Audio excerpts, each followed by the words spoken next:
আমরা প্যাসেজ আসলে কি আসে, কিভাবে আনসার করলে বেটার, হ্যাঁ কি কি করতে হবে এইসব নিয়ে অনেক আলোচনা করছি। এখন জাস্ট হচ্ছে রিডিং প্যাসেজটা আমরা পড়বো, পড়ে কিছু জিনিস সলভ করবো। আজকে আমি প্যাসেজের মধ্যে দুইটা নিছি, 2 নাম্বার কোয়েশ্চেন আর 5 নাম্বার কোয়েশ্চেন।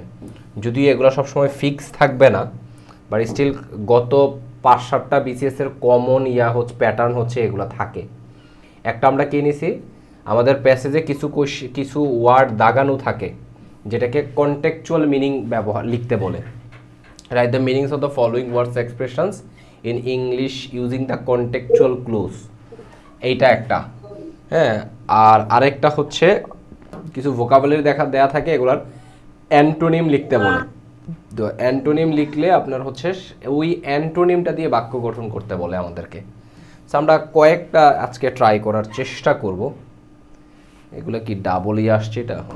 আচ্ছা, চলেন আমরা আগে প্যাসেজটাকে দেখি। মূল টার্গেট হচ্ছে প্যাসেজটা বোঝা, ঠিক আছে? আর ভোকাবুলারি প্রচুর পরিমাণে প্র্যাকটিস করতে হবে, এটা মাথায় রাখতে হবে, ঠিক আছে? আমাদের ভোকাবুলারির ভান্ডার অনেক বাড়াইতে হবে। এটার জন্য আপনারা আর ইনশাল্লাহ আমাদের অ্যাপ অলরেডি প্লে স্টোরে আছে, অ্যাপে প্যাকেজ নিয়ে নেবেন। প্রচুর পরিমাণে কোয়েশ্চেন যুক্ত করা হইতেছে, এখনও আমরা কাউকে দিচ্ছি না কারণ কোয়েশ্চেন অ্যাড করার কাজ চলতেছে। আমাদের প্ল্যান হচ্ছে এপ্রিলের 10 তারিখের দিকে আমরা অ্যাপটা সবার জন্য উন্মুক্ত করে দিব।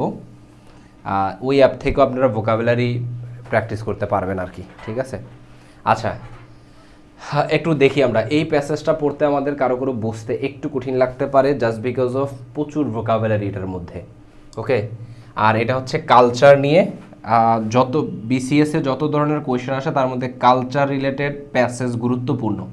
আমরা বলছিলাম যে সায়েন্স রিলেটেড প্রচুর পরিমাণে প্রশ্ন আছে, প্যাসেজ প্রায় সময় আসে সায়েন্স। তারপরে ধরেন আপনার এনভায়রনমেন্ট খুবই গুরুত্বপূর্ণ, এনভায়রনমেন্ট খুবই গুরুত্বপূর্ণ, কালচার অনেক গুরুত্বপূর্ণ।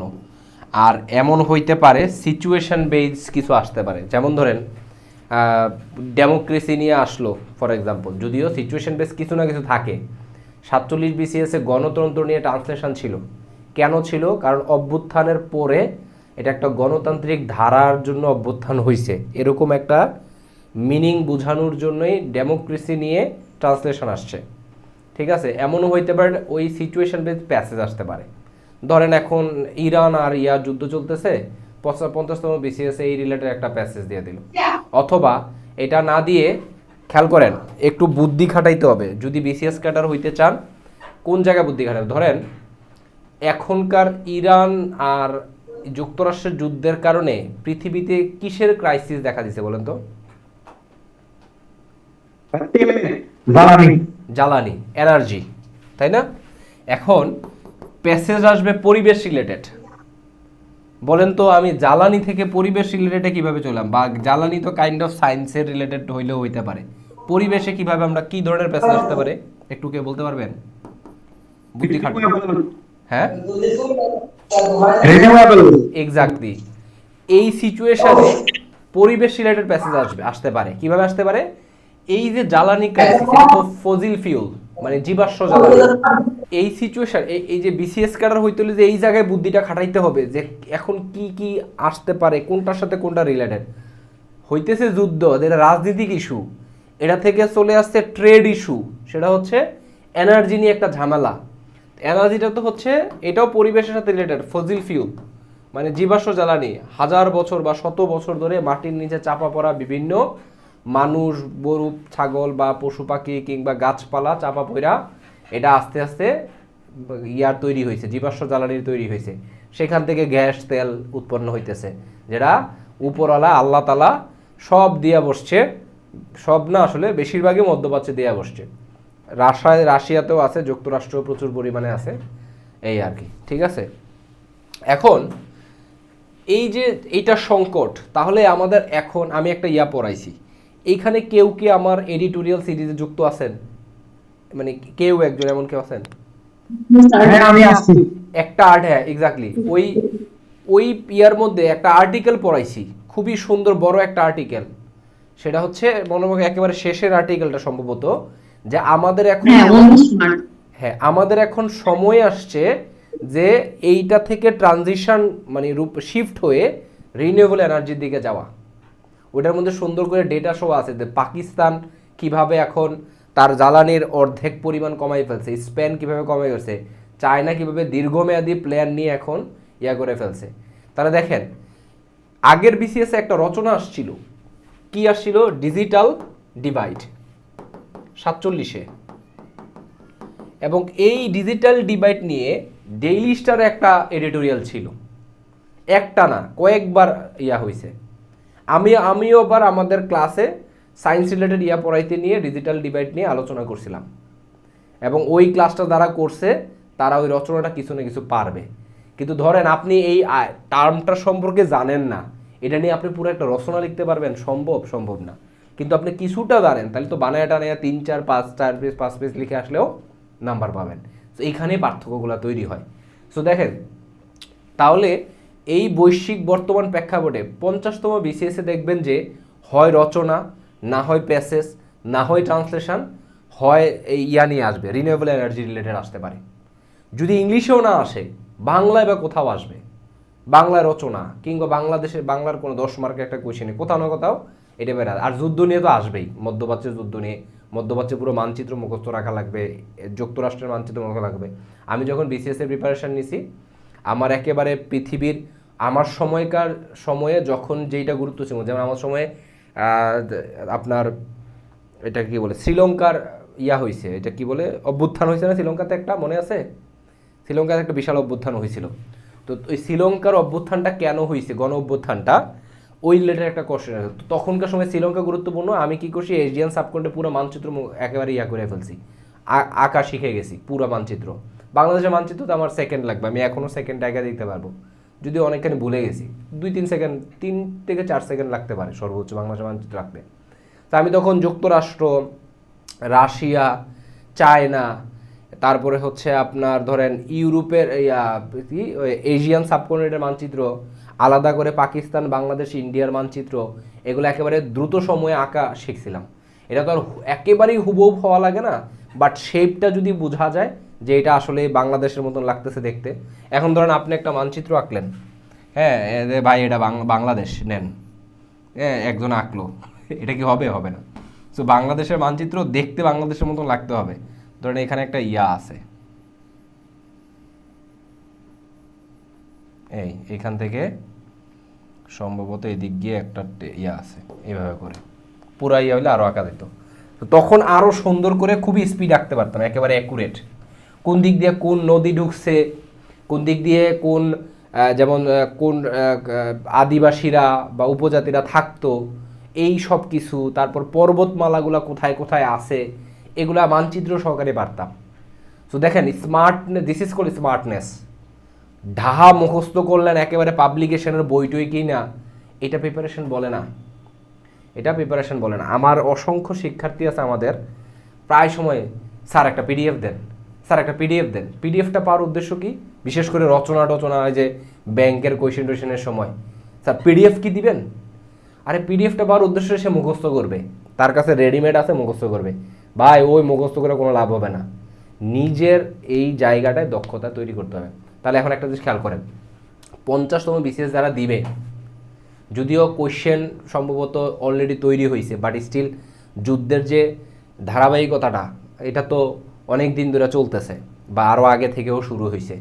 সেক্ষেত্রে আপনার দেখা গেছে যে রিনিউয়েবল এনার্জি নিয়ে খুবই গুরুত্বপূর্ণ একটা ইয়া, যে আমরা কীভাবে রিনিউয়েবল এনার্জি শিফট করা যেতে পারে, বাংলাদেশের কোথায় কোথায় ঝামেলা আছে, কি আছে না আছে, এই রিলেটেড। তো আপনি যুদ্ধ থেকে রিনিউয়েবল এনার্জির দিকে শিফট করলেন, এই যে থিঙ্কিং ইয়াটা, এইটা করতে জানতে হবে। এটা যদি না জানেন বা এই জিনিসটা যে আপনি না পারেন এখনও, তাহলে বুঝতে হবে আপনার আইকিউ লেভেল এখনও কম। তাহলে সেক্ষেত্রে আইকিউ লেভেলের জন্য ডেভেলপ করার জন্য কাজ করতে হবে। এই জিনিসটা আমি at the very beginning of your course, আপনাদের কোর্সের একেবারে শুরুতে আমি বলছি যে your first priority should be to develop your IQ. আপনার আইকিউ ডেভেলপ করতে হবে, এটাই আপনার ফার্স্ট প্রায়োরিটি হওয়া উচিত। তাহলে দেখবেন যে কী কী ডিসিশান, কোন প্রশ্নটা পড়া লাগবে, কোনটা পড়া লাগবে না, কোনটা কতটুকু পড়া লাগবে, কি দিলে টিচারকে আরও খুশি করানো যেতে পারে, এই জিনিসগুলা ইনস্ট্যান্টলি পরীক্ষার হলে এই কোয়েশ্চেনটাকে আর বাড়ানো উচিত নাকি উচিত না, এই সব কিছু আপনারা জানতে পারবেন। একটা ভালো শিক্ষার্থীর সাথে যে বারবার চাকরি পায়, দেখবেন কিছু স্টুডেন্ট, ধরেন আমি যদি যদি নিজের প্রশংসা হয়ে যায়, আমি যদি চাকরি লাইনে থাকতাম তাহলে আমার 44 বিসিএস হয়েছে কৃষি ব্যাংকে, আমি ব্যাংক সেক্টরে পরীক্ষাই দেই নাই বললে চলে, প্র্যাকটিসের জন্য মাঝে মাঝে দিতাম, এবং ওই চাকরিটাও ঢুকছি 1.5 মাসের মাথায় চাকরি ছেড়ে দিছি। অনেক কাহিনী আছে, ওই কাহিনী আর না বললাম, ব্যক্তিগত কাহিনী। যাই হোক, এখন ব্যাংকিং লাইন তো বাদ ধরেন, এছাড়া ধরেন আমি যদি কন্টিনিউ করতাম বিসিএস, তারপরে ধরেন হচ্ছে অন্যান্য যে সেক্টরগুলো দুদক টুদক যদি সামনে পাইতাম, আমি যখন থেকে চাকরি প্রিপারেশন বন্ধ করছি বা চাকরি অ্যাপ্লাই বন্ধ করছি, তারপরেও আমার 5 বছর বয়স ছিল, প্রায় 5 বছর। এখন 32 করলে স্টিল আমার বয়স আছে, 32 না করলেও কিছুদিন বয়স আছে সম্ভবত আরও, ঠিক আছে? তো দেখেন আমি 2টা ফার্স্ট ক্লাস চাকরি পাইছি, আমি যদি কন্টিনিউ করতাম আরও 5-7টা চাকরি পাওয়া অসম্ভব ছিল না। এখন প্রশ্ন হচ্ছে, 45 তো ভাইবা দিই নেই আমি ইচ্ছা করে, তো প্রশ্নটা হচ্ছে যারা চাকরি পাইতেছে তারা একসাথে অনেক চাকরি পাইতেছে, আর কেউ কেউ আছে তার বয়স পুরাটা শেষ হয়ে যেতেছে। আমি এটা কিন্তু অবজ্ঞা সুরে বলতেছি না, আমি বলতেছি যে স্ট্র্যাটেজিক জায়গা থেকে কোথায় সমস্যাটা, স্টুডেন্টরা বোঝে না কোনটা, সেটা হচ্ছে ব্যাপার। স্টুডেন্টরা ডিরেক্ট খুঁজে শর্টকাট, নিনজা টেকনিক এগুলা খুঁজে। যেমন আপনাদের মধ্যে অনেকেই আছেন যে আগে থেকে ব্যাচে ভর্তি হয়েছেন, তার মানে আপনি এখন আগে থেকে বলতে আপনারা এখনও বিসিএস এর কেউ অ্যাপ্লাই করতেও 2-3 বছর বাকি, এরকম আছেন না কেউ? এখানে কেউ আছেন যে আপনি এখনও অ্যাপ্লাই করেন না, আরও 2-3 বছর পরে অ্যাপ্লাই করবেন, বা 1-1.5 বছর 2 বছর এরকম আছে স্যার। আছেন? এই যে আছেন, অহরহ আছেন। কিন্তু কেউ কেউ আছে যে আর না এখন না, পরে বিসিএস এর 200 মার্ক। এখন ভাই আপনি এখন তো বিসিএস শিখতেছেন, আপনি শিখতেছেন আমার এখানে ইংরেজি নাম্বার 1, নাম্বার 2 লাইফ স্টাইল হওয়া, কি একটা ভালো স্টুডেন্টের লাইফ স্টাইল কেমন উচিত এটা আপনি এখান থেকে শিখবেন। আপনার কোন কোন জায়গায় এখন থেকে ফোকাস করা উচিত এগুলো শিখবেন, এরকম একটা ব্যাপার। কিন্তু কেউ কাছে যে এই যে আমাদের নক দিছে কি, আমাদের পেজে নক দেয় এখন, বাংলাদেশ ব্যাংকের এডির ব্যাচ আছে। আরে ভাই তোর 3 মাস পরে পরীক্ষা, তুই এখন বাংলাদেশ ব্যাংকের এডি ব্যাচ করে কি ছিড়বি বল? 3 মাস পরে, ধরেন 3 মাস বা 2 মাস বা 2.5 মাস, 4 মাস 5 মাস যাই হয় না, বেশি দিন তো লাগবে না। বাংলাদেশ ব্যাংকে এটি সার্কুলার দিছে, এটা আবার চাকরি তো পরীক্ষা হইতে বেশি দিন লাগবে না। এই কয়েক মাসে তুই কেন ব্যাচে ভর্তি হবি, বা এই কয়েক মাসে তুই কি করবি? হ্যাঁ, কিছু শিট টিট পাওয়া যেতে পারে, এরকম হইতে পারে। এই কয়েক মাসে কোচিং কেন করবি? আমি কোচিং করতে নিষেধ করছি না, এটা আগে থেকে কর। ধর তোর আরও মানে আপনার আরও পরীক্ষা দিতে আরও 2 বছর পরে পরীক্ষা দিবেন বা 1 বছর পরে পরীক্ষা দিবেন, আপনি কোর্সটা এখন করেন। তাহলে কি করবেন? You will get enough time to take what can say to prepare yourself, এরকম আর কি। হ্যাঁ, সো ব্যাপারটা এইটাই স্টুডেন্টরা বুঝাইতে পারি না, সমস্যা হচ্ছে এই জায়গায় যদি একান্ত। যাই হোক, এখন আসেন। সো আপনাদের যেটা বললাম, যদি এইরকম ডিসিশানগুলো আপনি এখনও না নিতে পারেন, হ্যাঁ কিছু জায়গায় তো ফেইলর হবেনি, যারা প্রচুর চাকরি পাইতেছে তারা। আমি ফেইলর হয়েছি না, আমি তো কয়েকটা চাকরি ফেইলর হয়েছি। আমি 43-এ প্রিলি ফেল করছি। হ্যাঁ, প্রিপারেশন ভালো ছিল, যদিও তখন আইবিএরও পড়াশোনা চলতেছিল, প্রচুর পরিমাণে প্রেশার, বাট স্টিল ফেইলর তো ফেইলরই। চাকরি পরীক্ষা ফেল করি, বার্ডে আপনার প্রিলি ডেক্সি রিটেন ফেল করছি।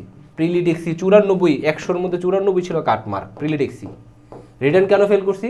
তখন আমার রিটেন সংক্রান্ত কোনো প্রিপারেশনই নাই, ওই শুধু আছে কি আমি ভালো ইংলিশ পারি, ম্যাথ পারি, কিন্তু আসছে বিজ্ঞান টিজ্ঞান এগুলো সব কিছু আসছে। কারণ বার্ডে, কুমিল্লা বার্ডে ওরা বিসিএস ক্যাডারদেরও দেয়, ট্রেনিং দেয়। কুমিল্লা বিসিএস ক্যাডারও বার্ডে গিয়ে ট্রেনিং নেয়। তো এটা হচ্ছে অ্যাসিস্ট্যান্ট ডিরেক্টরের ছিল। তো সেখানে দেখা গেছে বিজ্ঞান টিজ্ঞান সব কিছুই একেবারে বিসিএস এর পুরো সিলেবাসের মতন 200 মার্কের কোয়েশ্চেন আসছে, না জানি 100 মার্ক। তো স্বভাবতই ফেল করছি। প্রবলেম নেই, তো ফেল করবেন। তখন আমি বুঝলাম যে আচ্ছা তাহলে একটা কম্প্রিহেন্সিভ প্রিপারেশন নেওয়া লাগবে। প্রিপারেশন নিলাম, এরপরে যা দিতেছিলাম তাই হয়তো বা হইতে থাকতো। যাই হোক, সো এই ব্যাপারটা মাথায় রাখবেন। হ্যাঁ, একটু বুদ্ধি চালাইয়া করতে হবে, প্রিপারেশন নিতে হবে। একবারে গদ বাগা প্রচুর পরিমাণে আরেকজনের নোট হবো পইরা ফাড়াই ফেলতেছেন, এসবে হবে না। বুদ্ধি খাটাইতে হবে, কোয়েশ্চেনটাকে আরও সুন্দর করা, ডিফারেন্ট করা, এই কোয়েশ্চেন আর কি ইনফরমেশন দেয়, কোনটা আগে পড়া উচিত, কোনটা পরে পড়া উচিত, এই জিনিসগুলো মাথায় রাখবেন। ঠিক আছে?